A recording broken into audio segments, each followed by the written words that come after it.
राधे राधे भक्तों, आज हम सुनेंगे दशा माता की कहानी।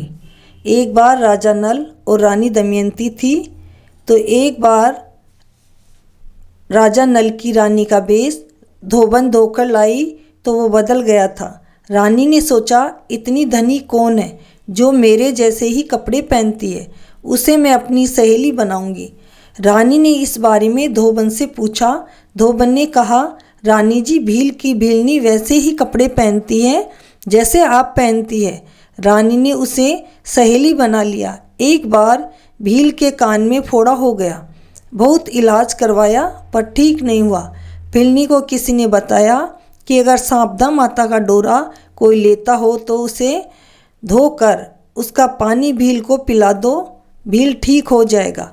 भीलनी को याद आया कि रानी सांपदा माता का डोरा लेती है। उसने सोचा वह रानी से डोरा मांग लाएगी।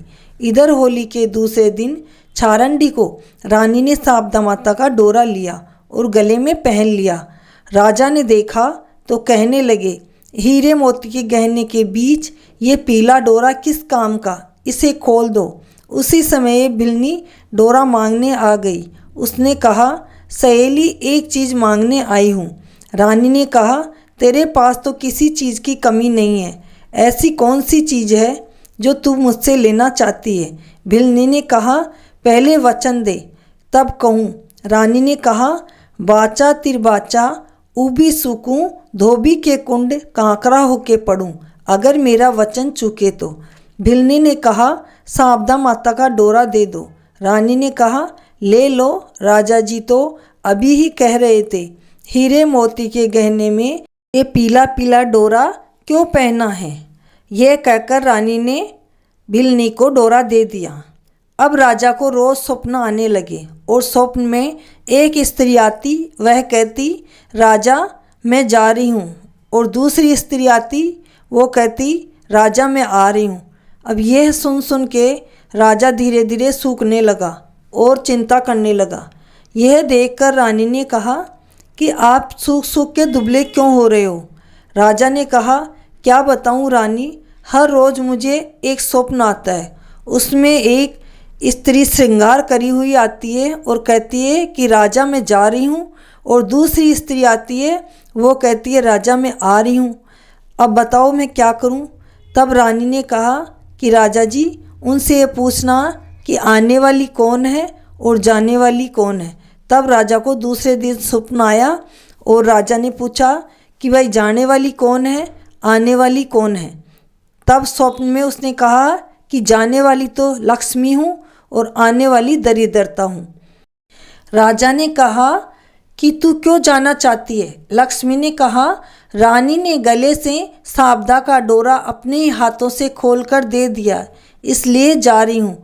फटे कपड़े पहने हुए एक स्त्री, मैं दरिद्रता हूँ जो तेरे आ रही हूँ। राजा ने कहा, मुझे कैसे पता चलेगा कि तुम आ रही हो?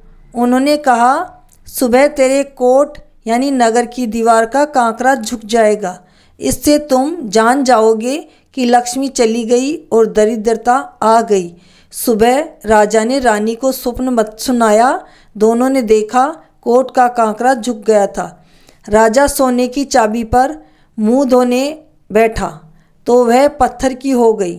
राजा ने कहा, दो पर्चे तो हो गए। रानी ने बेटियों को ससुराल और बहुओं को पियर भेज दिया, लड़कों को परदेश कमाने भेज दिया। एक पोता जिद करके दादा के पास रह गया। रानी ने कहा, राजा, लक्ष्मी तो जा रही है, बेवहीन होकर इसी देश में रहना अच्छा नहीं है। जितना हो सके सब दान पुण्य कर दो और दूसरे देश चलो।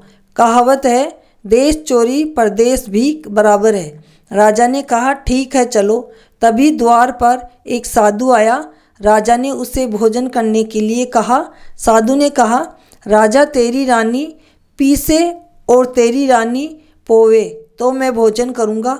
राजा ने रानी से कहा, रानी जी, दिन दशा खराब है, पीस पोके ही खिलाओ, पर साधु को खाली पेट वापस मत जाने दो।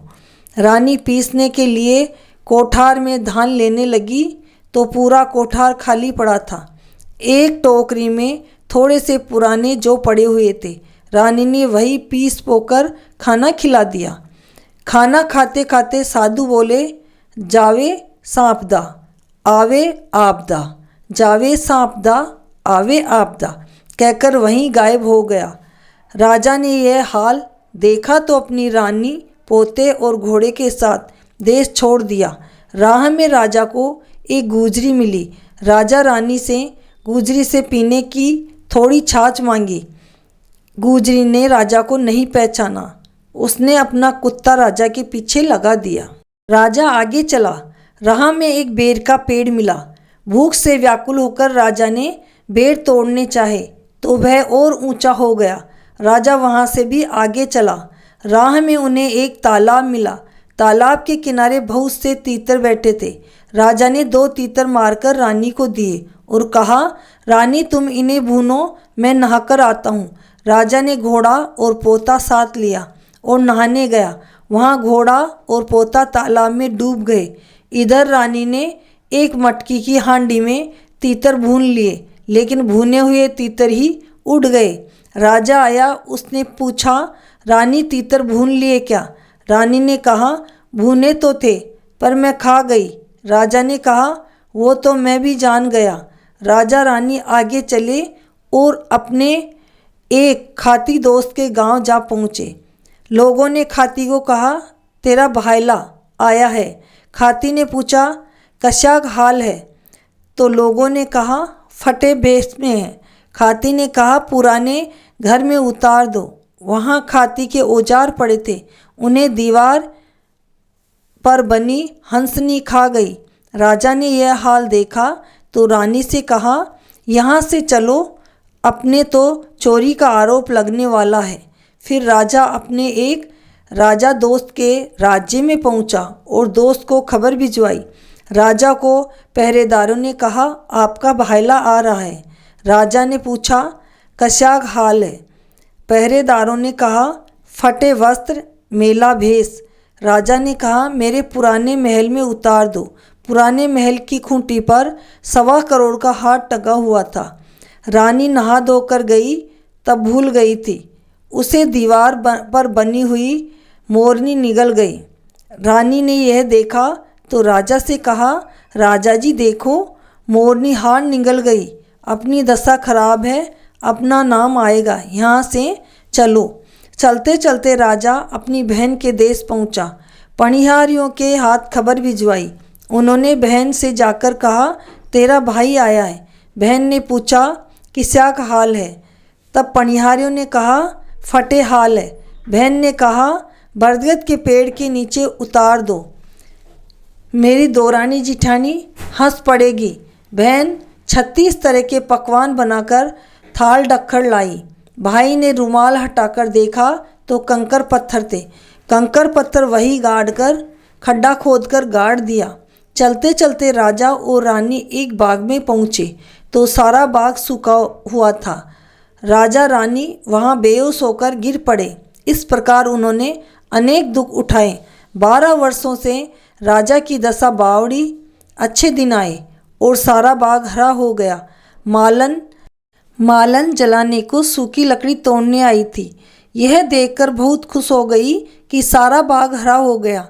उसने माली से कहा, हमारे बाग में कौन भाग्यवान आया है जो सारा बाग हरा हो गया।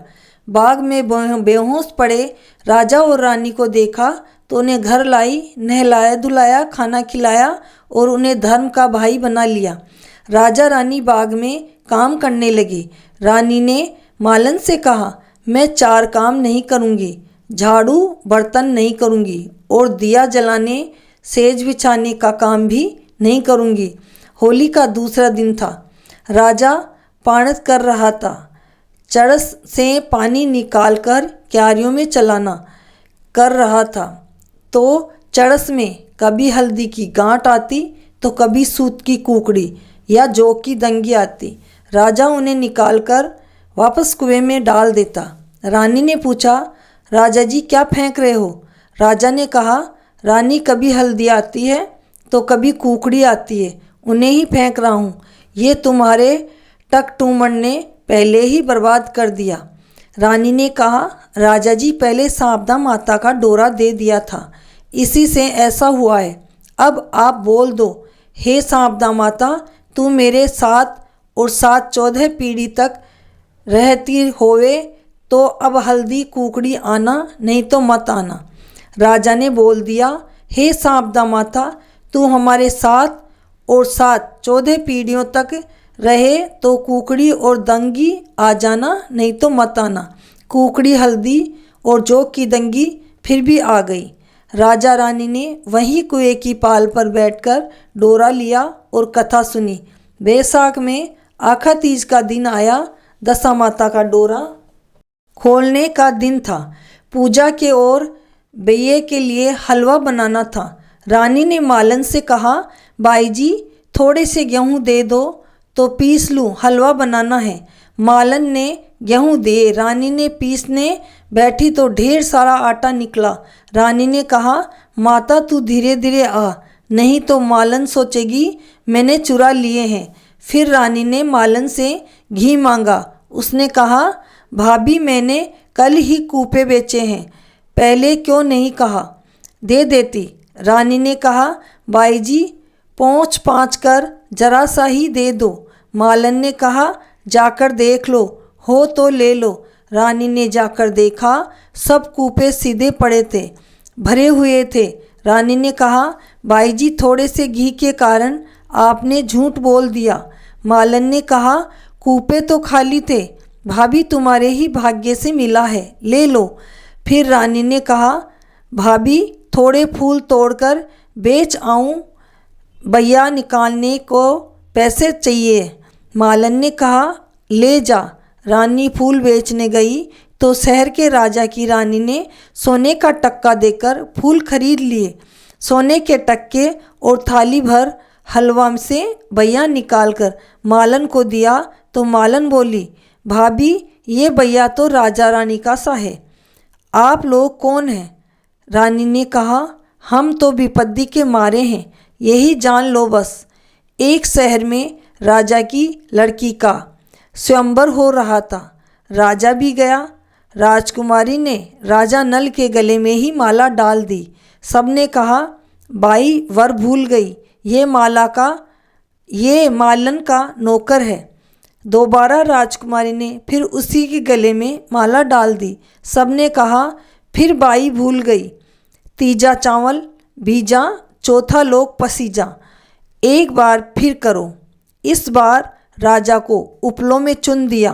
राजकुमारी सब राजकुमारों को छोड़ती हुई वहीं जा पहुंची और उसके गले में माला डाल दी। राजकुमारी के पिता ने कहा, जो शेर का शिकार करेगा उसी के साथ राजकुमारी की शादी होगी, और राजा नल को कटखाना घोड़ा और भूटे हथियार पाती दे दिए।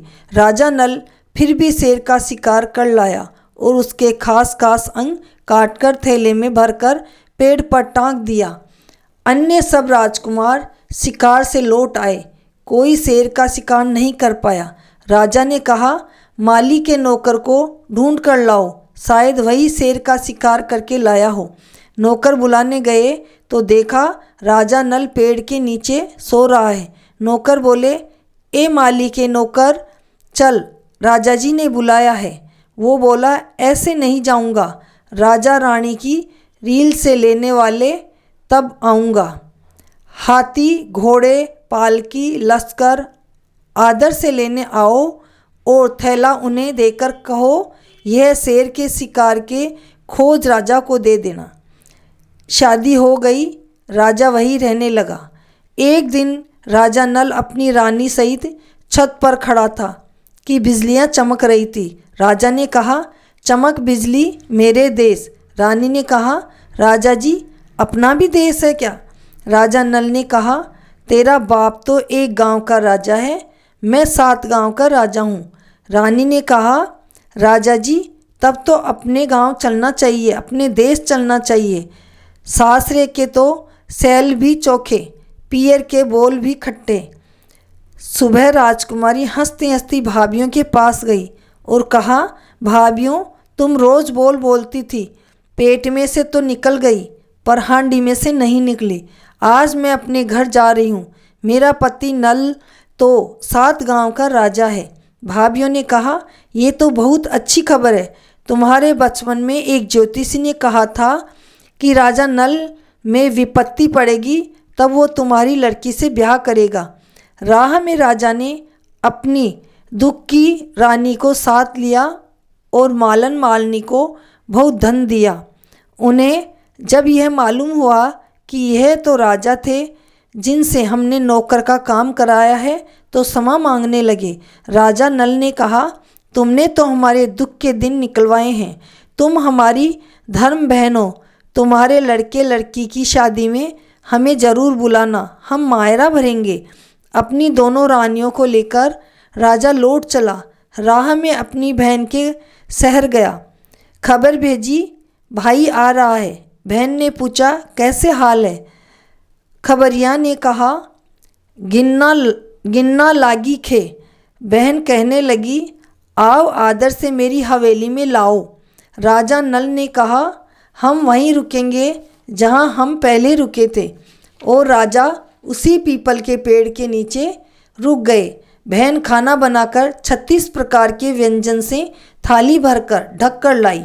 भाभी थाल से कपड़ा हटाकर बोली, जीमो रे म्हारा हंस हंसनी, जीमो रे मेरा अंश अंसनी। महाराज चुगल खेगरा गहनों के नाम। नंदन के घर भावज आई। नंदन ने कहा, भाभी जीम रही है या बोल रही है? भाभी ने कहा, भाई जी बोल रही हूँ। जब विपत्ति में थी तब आप कंकर पत्थर लाई थी। नंदन ने कहा, भाभी खाना तो तब भी मैं यही लाई थी। तुम्हारी किस्मत खराब थी तो कंकर पत्थर बन गए। पेड़ के नीचे वापस गड्ढा खोदा तो देखा हीरे मोती जगमगाहट कर रहे हैं। ननद को देना लेना करके आगे चले। राह में खाती दोस्त का घर आया। राजा ने उसको खबर भिजवाई कि तेरा दोस्त राजा नल आ रहा है। उसने पूछा, कैसे हाल है? खबरिया ने कहा, गिगना लागी छे। खाती ने कहा, मेरी नई हवेली में उतारो। राजा ने 1.25 मन सीरा बनाकर हंसनी के आगे रखा। हंसनी हलवा निगलती गई और बीजनी बसोले उगलती गई। वह सब कुछ देकर और भी धन देकर उसने खाती को से भी विदा ली और राजा आगे चलने लगा। राजा दोस्त के शहर पहुँचे। खबर भिजवाई, तुम्हारा दोस्त राजा नल आया है। दोस्त ने पूछा, कैसे हाल है? जवाब मिला, गिंगना लागी छे।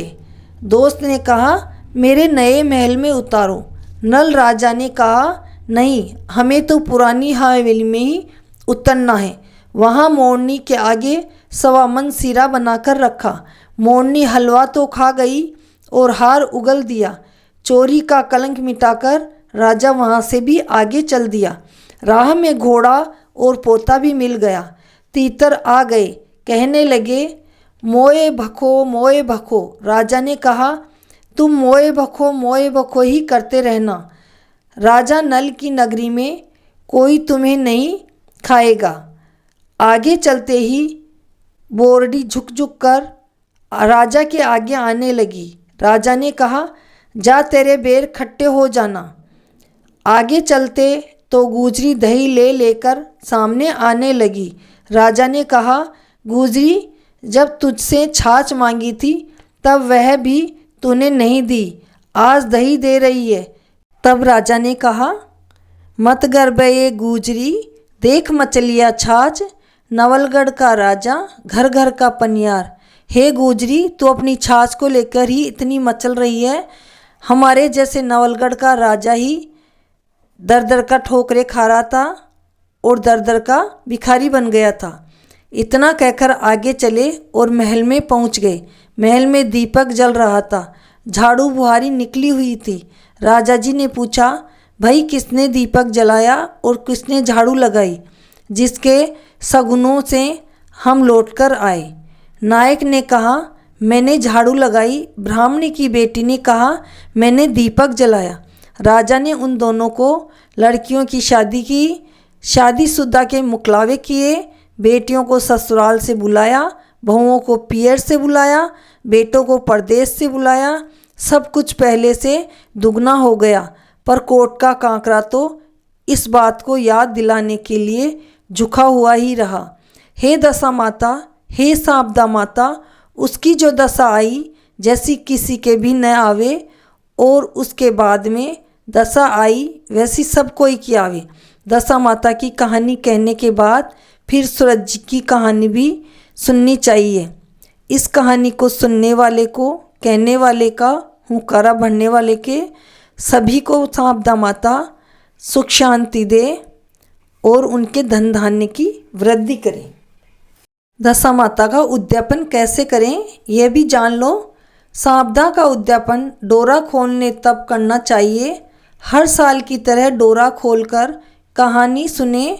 बाद में वैया निकालने के समय 10 जगह 4-4 पूड़ी सीरा निकाले और हाथ फेरें। एक स्थान पर साड़ी, ब्लाउज और रुपए रखकर हाथ फेर कर सास को दे देना चाहिए। 16 ब्राह्मणियाँ जिमानी चाहिए और हाथ फेरे हुए स्थान के सीरा पूड़ी में से एक एक को एक एक स्थान का जीमाने में रख देवे। जीमा कर दक्षिणा देनी चाहिए। सारा काम गोटे की साड़ी या ओढ़ना पहनकर करना चाहिए। पहले दिन मेहंदी भी लगानी चाहिए और सिर धोना चाहिए।